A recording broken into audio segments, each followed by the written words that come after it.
apartment. He wasn't the best housekeeper. Miss Withers, was Mr. Carlson up to date on his rent?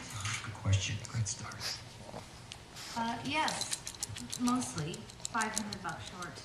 He didn't need much. He was a big kid for Pete. What he really loved was hockey. I wouldn't be surprised if that's why he joined the volunteer fire department. I even got him this necklace. Lost hockey sticks. You returned at his game? All of them. Yeah. You were a couple?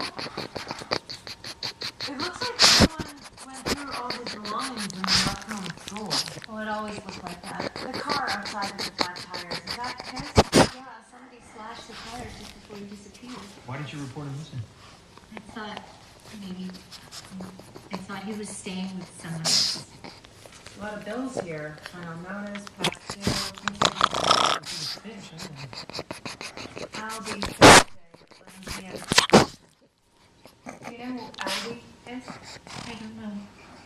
This is blood.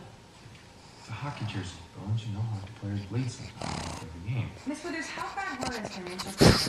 A couple days before he disappeared, he asked me for $2,000. Did he say what for?